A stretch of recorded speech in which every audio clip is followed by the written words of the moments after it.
Hello everyone, welcome back to the channel. आज की video जो है वो काफी ज्यादा इंटरेस्टिंग होने वाली है। इसलिए इंटरेस्टिंग होने वाली है क्योंकि हमारे साथ आज एक बहुत ही स्पेशल गेस्ट है जिनका नाम है स्वाति, जिन्होंने इतने सारे हेल्थ और मेंटली चैलेंजेस होने के बावजूद भी इन्होंने अपना फॉरएवर में अपना सुपरवाइजर लेवल अचीव किया है।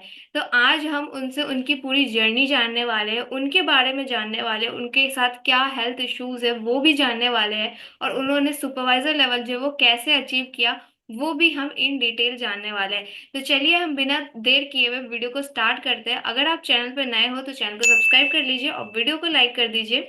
मेरा नाम है स्नेहा और आप सभी का स्वागत है हमारे इस चैनल पे। और चलिए हम वेलकम करते हैं स्वाति जी का। वेलकम स्वाति जी, कैसे हो आप? Thank you so much Sneha ji for inviting me on your channel and आप कैसे हो? मैं बहुत अच्छी हूँ। मैं भी बहुत बढ़िया हूँ। तो स्वाति जी, सबसे पहले तो मैं आपसे ये जानना चाहती हूँ कि आपके साथ जो हेल्थ चैलेंजेस है, थोड़ा सा आप मुझे उसके बारे में बताएं, क्योंकि मुझे तो पता ही है बट हमारी ऑडियंस को नहीं पता है। तो क्या आपके साथ हेल्थ इश्यूज है वो आप थोड़ा सा बताएं ताकि हमारी ऑडियंस भी जान पाए। यस स्नेहा जी, हेलो एवरीवन। मैं स्वाति चौरसिया। और अगर मैं अपनी जर्नी की बात करूँ, अपने चैलेंजेस की बात करूँ तो मेरी जर्नी थोड़ी सी अलग रही है यहाँ पे लोगों से, क्योंकि मैं एक स्पाइनल इंजरी पेशेंट हूँ और ये मेरे क्लास 12 के बाद एक एक्सीडेंट के बाद ये चीजें हुई थी मेरे साथ, और तब से मैं पैरालाइज हूँ। मेरे फिंगर्स भी मूव नहीं करते हैं। बट हाँ, और मैंने अपनी मतलब मैंने हार नहीं मानी अपने लाइफ में। मैंने आगे बढ़ने का सोचा, मैंने अपनी स्टडी भी कंप्लीट करी।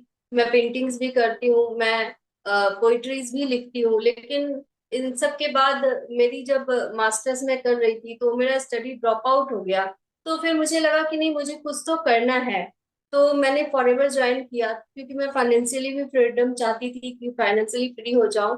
तो मैंने यहाँ पे फॉरएवर स्टार्ट किया। इसके बाद भी काफी सारे चैलेंजेस मेरे साथ थे, बट ओके फिर ओके। भी ओके ओके, वेट वेट, अभी स्वाति जी मैं सिर्फ मतलब आप मैं जान रही हूँ कि आप अपनी स्टोरी बिल्कुल बताना चाहते हो, ठीक है, क्योंकि बिल्कुल बहुत ही इंस्पायरिंग स्टोरी है आपकी। बट मैंने ना आपके लिए बहुत सारे क्वेश्चंस रखे हुए ताकि हमारी ऑडियंस जो है ना वो भी अच्छे से समझ पाए। मैं आपसे ऐसा ना हो कि आपकी स्टोरी में ना कुछ पॉइंट छूट जाए, तो वो चीज ना हो, इसलिए मैं स्टेप बाय स्टेप आपसे अलग अलग तरह के क्वेश्चंस पूछती जाऊंगी। देन आप शेयर करना। तो अभी जैसे आपने बताया कि आपके साथ मतलब अगर कोई इस स्टेज पे हो कि हाँ उसकी पूरी बॉडी जो है वो पैरालाइज है, तो इवन कोई सोचता भी नहीं है कि हाँ मुझे कुछ अलग करना है। बट आपने डेफिनेटली कह लो कि डिसीजन, आप एक्शन टेकर हो, आपने ये डिसीजन लिया। अब मेरा आपसे दूसरा सवाल ये है कि आप सुपरवाइजर बन चुके हो तो उसके लिए तो आपको बहुत सारी बधाइयाँ। बट मैं आपसे यहाँ पर ये पूछना चाहूंगी कि आप फॉरएवर तो ज्वाइन कर लिया बट सुपरवाइजर बनना है, ये कब डिसीजन लिया आपने और कैसे माइंड में आई ये चीजें? हाँ स्नेहा जी, सबसे पहले तो आपका बहुत बहुत धन्यवाद। और मैंने फॉरएवर ज्वाइन तो कर लिया था, लेकिन आपको भी पता है कि जब मैंने ज्वाइन किया था उस टाइम भी मेरे साथ काफी ज्यादा हेल्थ चैलेंजेस चल रहे थे। जैसे कि बट मैंने स्टार्ट किया और 2 महीने ही मैं काम कर पाई। और उसके लगातार मतलब 8-9 महीने मैं प्रॉपर काम नहीं कर पाई हेल्थ चैलेंजेस की वजह से। लेकिन मैं यहाँ पे कंसिस्टेंटली मतलब सीख रही थी। मेरे साथ चैलेंजेस थे, मैं नहीं कर पा रही थी, लेकिन फिर भी प्रॉपर मैं जो भी टाइम मेरे पास होता था, जितना मैं कर पाती थी उतना ही मैंने किया और मैंने गिव अप नहीं किया। और इसके साथ ही जो हमारे लाइव सेशंस होते हैं, मैं ये सोचती थी कि चलो अगर मैं नहीं कर पा रही हूँ एटलीस्ट मैं सुन तो सकती हूँ, चाहे मैं बीमार हूँ। लेकिन मैं सेशंस को सुनती थी। और हमारा जो ये ट्रेनिंग सिस्टम हमें मिला हुआ है, तो मैं उससे कुछ ना कुछ अपनी लगातार लर्निंग कर रही थी। तो लर्निंग लेते हुए फिर मैंने डिसाइड किया कि जब मेरे हेल्थ थोड़े ठीक होने लगे, आफ्टर 1 ईयर कह सकते हो आप, 8-9 महीने बाद, नवंबर दिसंबर का टाइम था, तो फिर मैंने सुपरवाइजर के लिए सोचा। ओके, बहुत अच्छी बात है ये कि मतलब वो जो आपका बीच का जो फेज था उसको आपने वेस्ट नहीं किया, चीजें सीखते रहे आप। और जो आप कह रहे हो ना कि तबीयत थोड़ी सी डाउन है, बट फिर भी मतलब उसको हम ये नहीं कह सकते कि थोड़ी सी डाउन है। इश्यूज तो आपके साथ चल रहे थे बट वो माइंड में था कि ठीक है कुछ कर नहीं सकते, हम उठ के बैठ नहीं सकते, बट हाँ हम सुन तो सकते ही है। तो वो ट्रेनिंग्स वगैरह आप कह लो कि देखो एक्सपीरियंस वो मैटर करता है। आपने जो आपने बीच का गैप लिया उसमें आपने एक्सपीरियंस लिया, लर्निंग लिया, जो कि आपको सुपरवाइजर बनने का जो डिसीजन था वो आपका स्ट्रांग हुआ। एंड देन जब बनना था, कहते नहीं वो चीज करना है तो आपको पता है कि कैसे करना है, तो वहां बिल्कुल। से आपको काफी ज्यादा हेल्प मिली। अब मेरा आपसे सेकंड क्वेश्चन, आप कह लो थर्ड क्वेश्चन ये है कि आप जब सुपरवाइजर बन रहे थे, जैन में आप सुपरवाइजर बन रहे थे, ओके, तो यहाँ पर जो आपका ज्यादा से ज्यादा बिजनेस हुआ था वो 3 दिनों में हुआ था अप्रोक्स। आप कह लो कि 6 से 7 सीसी का बिजनेस आपने 3 दिनों में निकाल लिया था, ठीक है। जनवरी मंथ के शायद लास्ट थे, 20 से 23 के बीच का कुछ ऐसा टाइम था जिसमें आपने 7 से 8 सीसी का बिजनेस निकाला था। बहुत ही आप कह लो कि बिल्कुल फास्ट वो हुआ था, तो वो कैसे हुआ था?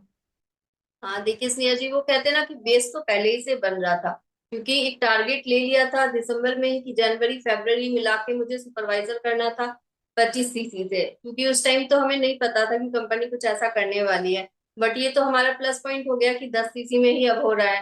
तो जब कंपनी भी इजी कर दी तो फिर मैंने सोचा चलो फिर अब तो करना ही है, अब तो कोई एक्सक्यूज नहीं है।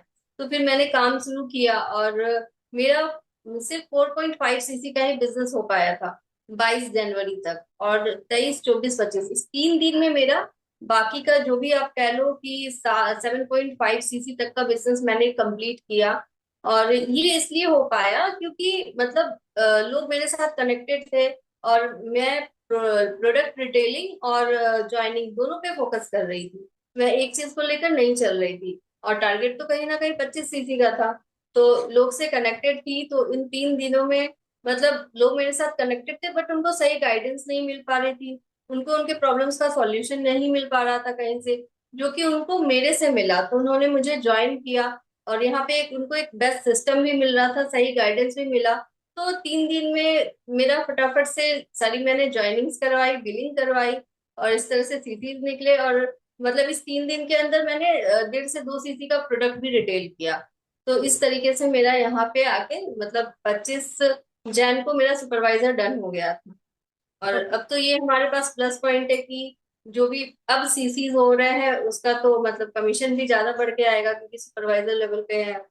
बिल्कुल बिल्कुल, मतलब आप ये कहना चाह रहे हैं कि सुपरवाइजर जो आप बने, सिर्फ ज्वाइनिंग ही नहीं थी, आपने प्रोडक्ट रिटेलिंग भी किया, क्योंकि आपने उससे पहले कस्टमर्स भी बना रखे थे। तो प्रोडक्ट रिटेलिंग और प्लस ज्वाइनिंग दोनों ने मिलके आपका काम इजी कर दिया, ताकि आपका जो बिल्कुल 10 सीसी का बिजनेस था वो इजीली हो गया। बट हाँ, अगर 25 सीसी भी होता तो हम वो भी करते डेफिनेटली, क्योंकि बिल्कुल। पूरी आपकी प्लानिंग थी ही। अब मेरा आपसे नेक्स्ट क्वेश्चन ये है, जैसे अभी आपने बता ही दिया, बीच में थोड़ा सा आपने शेयर किया था, तो क्वेश्चन मैंने ये लिख रखा था कि हाँ, आप 1 साल तक एएस लेवल पे रहे, तो क्या आपको कभी गिल्ट फील नहीं हुआ कि यार 1 साल में, तो ऐसा हम सुनते हैं ना, 1 साल में तो लोग मैनेजर कर लेते हैं, ठीक है, कहाँ से कहाँ पहुंच जाते हैं, और हम अभी एएस लेवल पे ही है, तो क्या वो कभी आपको रिग्रेट फील होता था?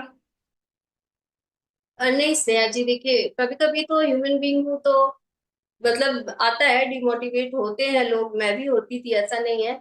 बट मुझे मेरे सिचुएशंस पता थे। लोग आपकी अचीवमेंट देखते हैं, आपके पीछे क्या चल रहा है, क्या सिचुएशन है, उसको कोई नहीं देखता है। तो बहुत बार मेरे साथ भी ऐसा होता था कि लोग आते थे मेरे पास, लीड्स जो आ रही थी वो मेरे से क्वेश्चन करती थी, आप 1 साल से हो तो आपका लेवल नहीं निकला, तो मतलब आप कैसे कर रहे हो? तो मैं उनको इतना समझा नहीं सकती थी, लेकिन मुझे पता था कि मेरी सिचुएशन कैसे है। तो बस मैं उनको यही बोलती थी कि हाँ मेरे साथ कुछ चैलेंजेस है, मैं तो मतलब आप आओ, मैं आपको रोड मैप दे सकती हूँ कि आप यहाँ पे जल्दी ग्रो करो। बट मेरे साथ कुछ हेल्थ चैलेंजेस है, तो मैं अभी इतना लेवल अप के लिए फोकस ही नहीं हूँ। तो बस यही रहा। तो इसके साथ ही वो था कि मतलब मैं लगी थी, 1 साल तक नहीं हो पाया, लोगों ने भी काफी बोला।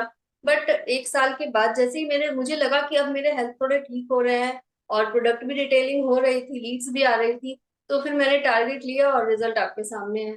बिल्कुल बिल्कुल। अब यहाँ पर मैं ये कहना चाहूंगी, जैसे 1 साल तक हमें कोई रिग्रेट नहीं है, जैसे हमारी टीम में काफी मेंबर्स है, जैसे मैं खुद अभी एक स्टूडेंट हूँ, तो मैं उतना लेवल की तरफ नहीं भागती। नॉर्मल सी बात है, मतलब ऐसे मैं बहुत अच्छे लेवल पे भी वर्क कर रही हूँ, जैसे कि हमारी टीम को पता ही है। बट फिर भी हमारी टीम में काफी ऐसे लोग हैं जो कि लेवल के पीछे नहीं भाग रहे, कंसिस्टेंट इनकम पे फोकस कर रहे हैं। तो अभी आपको ये रिग्रेट मुझे लगता है कि इसलिए भी नहीं था, क्योंकि आप भले लेवल अचीव कर पा रहे हो या नहीं कर पा रहे हो, बट आप हर महीने उतनी अर्निंग ले पा रहे हो कि नहीं, ये ज्यादा बिल्कुल इम्पोर्टेंट था। तो आप मुझे ये बताओ कि क्या आप उस बीच में आप इनकम ले पा रहे थे? बिल्कुल स्नेहा जी, अर्निंग हो ही रही थी, इसीलिए भी थोड़ा सा मतलब कुछ लग नहीं रहा था। भले मैं काम नहीं कर रही थी, लेकिन जो मेरा डिजिटल एसेट्स बन चुका था, उससे मेरा कस्टमर बेस बन रहा था, बहुत सारे कस्टमर्स मुझे मिले। और उसके साथ ही मेरी ज्वाइनिंग भी हो रही थी, ऐसा नहीं है कि नहीं हो रहा था। कुछ कुछ मतलब ज्वाइनिंग्स हो रही थी, मतलब बहुत मैसिव ज्वाइनिंग नहीं करवा पा रही थी, बट धीरे धीरे ही टीम बन रही थी, कुछ रिटेलिंग भी हो रही थी, तो वहां से कुछ ना कुछ, बहुत बड़ी इनकम तो नहीं आ रही थी मुझे, बट लेकिन हाँ कुछ ना कुछ इनकम हर मंथ आ रहा था। एक दो मंथ ऐसा भी गया कि कुछ नहीं आया, बट कंसिस्टेंसी के साथ वो चल रहा था। तो वो भी एक चीज थी कि हाँ नहीं, कुछ तो हो रहा है। बिल्कुल बिल्कुल। और अभी हम जो भी चीजें बता रहे हैं ना वो बिल्कुल रियल है, क्योंकि देखो आप मार्केटिंग आप कह लो मतलब इसी तरह मतलब बोलने का तो काफी चीजें कुछ भी बोल जाते हैं लोग, ठीक है कि हाँ हमने ये अचीव कर लिया वो अचीव कर लिया। बट यहाँ पर हम आपको ट्रू आप कह लो जर्नी बता रहे हैं कि इनकी जर्नी क्या रही, स्वाति जी की जर्नी क्या रही। और ये सिर्फ इनकी जर्नी है नहीं है, हो सकता है जो हमारी ऑडियंस हो उनकी भी अलग स्टोरी हो सकती है, उनके साइड में भी उनकी तरफ से भी कुछ फैमिली इश्यूज चल रहे हो, कुछ हेल्थ इश्यूज चल रहे हो, तो सबकी कुछ ना कुछ स्टोरीज होती है। बट हाँ आप उसके साथ साथ आप कैसे आगे आप बढ़ो, आप कैसे आगे काम करो, उसमें हम मतलब गाइड करते हैं, उसमें हम सपोर्ट कर सकते हैं कि हाँ आप इस तरीके से फॉलो करो। क्योंकि अभी जैसे जो इश्यूज है स्वाति जी के साथ, तो उनकी हेल्थ इश्यूज है, तो वो उसके अकॉर्डिंग करना चाहते हैं कि मैं उसके अकॉर्डिंग कैसे कर पाऊँ। बट जैसे मैं एक स्टूडेंट हूँ, तो मैं चाहती हूँ कि मेरी पढ़ाई के साथ साथ मतलब मेरे अकॉर्डिंग मेरी चीजें हो जाए, ठीक है, मेरा काम मेरे अकॉर्डिंग हो जाए। तो वो ज्यादा आप कह लो कि इम्पोर्टेंट है कि आपके अकॉर्डिंग आपको गाइडेंस मिलनी बहुत ज्यादा जरूरी है, ताकि आप लेवल अप कर पाओ। ओके, तो अब मैं आपसे ये जानना चाहूंगी कि आपने तो फॉरएवर में ऑलरेडी आपको 1 ईयर हो गया है, आपने अब लेवल भी अचीव कर लिया है। तो आप क्या कहना चाहोगे कि फॉरएवर में सक्सेसफुल होने का मतलब जो भी कह लो मूल मंत्र कह लो, ठीक है, एक लाइन में आप कह लो या 2 लाइन में क्या बताना चाहोगे आप? देखिए स्नेहा जी, इसके लिए तो बस मैं यही कहना चाहूंगी कि consistency, consistency is the key of success. तो आपको कंसिस्टेंट रहना होगा। बहुत लोग क्या चाहते हैं ना कि आजकल तुरंत रिजल्ट चाहिए, और जहां पे उन्हें 2 महीना 3 महीना वर्क किए, रिजल्ट नहीं आया, छोड़ देते हैं, गिव अप कर देते हैं। बट यहाँ पे ही लोग गलती कर रहे हैं। अगर आपको सक्सेस होना है, तो आपको मतलब कंसिस्टेंसी के साथ लगे रहना होगा। और आप मतलब सिर्फ फॉरएवर में नहीं, आप लाइफ के किसी भी एक्सपेक्ट में देख लो। अगर आपको चाहिए रिजल्ट, सक्सेस होना है, तो आपको कंसिस्टेंसी के साथ लगना होगा। और जब कंसिस्टेंसी के साथ लगोगे, काम करोगे, तो डेफिनेटली आपको रिजल्ट बहुत अच्छा मिलेगा। बिल्कुल बिल्कुल। ओके, बहुत बढ़िया आपने लाइन कही है कि कंसिस्टेंसी हर जगह इंपॉर्टेंट होती है। और सेकंड मैं एक चीज और ऐड ऑन करना चाहूंगी, वो है स्मार्ट वर्क। हार्ड वर्क से भी ज्यादा इंपॉर्टेंट है आपका स्मार्ट वर्क, जो कि हम कर बिल्कुल रहे हैं। अब हमारा स्मार्ट वर्क क्या है वो हम इस वीडियो में नहीं बता रहे हैं, ठीक है, तो वो आपको मिल जाएगी और भी काफी सारी वीडियोस में कि हमारा स्मार्ट वर्क क्या है, जैसे कि हम काम ना भी करें तो भी हमें रिजल्ट मिल रहा है। सॉरी। तो अब एट लास्ट मैं आपसे यही पूछना चाहूंगी कि हमारी ऑडियंस को एट लास्ट आप कोई मैसेज देना चाहो? यस, बिल्कुल मैं यही तो कहना चाहूंगी कि अगर मैं कर सकती हूँ इतने चैलेंजेस होने के बावजूद भी, तो आप भी कर सकते हो। मैं यही कहना चाहूंगी, अगर आप कंसिस्टेंसी के साथ एक सही सिस्टम के साथ एसोसिएट होके काम करोगे और फोकस्ड होके, तो आप भी कर सकते हो, और कोई भी कर सकता है। अगर आप ठान लो तो आप कर लोगे। बस ये मैसेज मैं देना चाहूंगी। बिल्कुल बिल्कुल। तो thank you so much Swati ji, बहुत ही अच्छा हमारा कन्वर्सेशन रहा, हमारी ऑडियंस को भी बहुत ज़्यादा नॉलेज मिली होगी, और आप हम सभी के लिए एक इंस्पिरेशन तो हो ही। तो डेफिनेटली हम ये चाहेंगे कि आप और भी ज़्यादा अचीवमेंट्स लेके आओ, और सिर्फ अचीवमेंट ही ना बताओ, आप अपनी पूरी जर्नी भी बताओ हमारी ऑडियंस के साथ, सो डैट नॉर्मल पीपल तो आपसे मोटिवेट हो ही, बट जो आपके जैसे है, क्योंकि मुझे पता है कि आपकी टीम में एक पर्सन है जो कि आपके जैसे भी है, जिनके साथ सेम हेल्थ इश्यूज है, तो वो भी कहीं ना कहीं आपको देख करके ही इस बिजनेस में आए। तो डेफिनेटली जो आपको देख रहे हैं डेफिनेटली उनको इंस्पिरेशन तो मिल ही रही है। तो thank you so much. At last मैं ये कहना चाहूंगी कि अगर हमारी वीडियो जो है, अगर कोई ऐसा पर्सन देख रहा है जो फॉरएवर ज्वाइन करने का सोच रहा है, तो आप डेफिनेटली स्वाति जी से कनेक्ट कर सकते हो, वो आपको बहुत ही अच्छे से गाइड करने वाली है। और अगर आप फॉरएवर में ऑलरेडी ज्वाइन हो बट आप कहीं पर स्टक हो, आप बिजनेस को ग्रो नहीं कर पा रहे हो या लीड्स की प्रॉब्लम फेस कर रहे हो, तो भी आप हमसे कंसल्टेशन कॉल बुक कर सकते हो और दिए गए नंबर पर कनेक्ट करके। और एट द एंड आप डिस्क्रिप्शन बॉक्स में काफ़ी सारे लिंक्स जो है हमारे इंपॉर्टेंट वेबिनार्स है वो भी चेकआउट कर सकते हो, ताकि आपको और भी ज़्यादा डिटेल नॉलेज मिल सके। अगर आप चैनल पे नए हो तो चैनल को सब्सक्राइब जरूर कर लीजिए। अभी तक वीडियो देखने के बाद भी चैनल को सब्सक्राइब नहीं किया है तो चैनल को सब्सक्राइब कर लीजिए। मिलते हैं हम अगली वीडियो में, तब तक के लिए बाय। Thank you.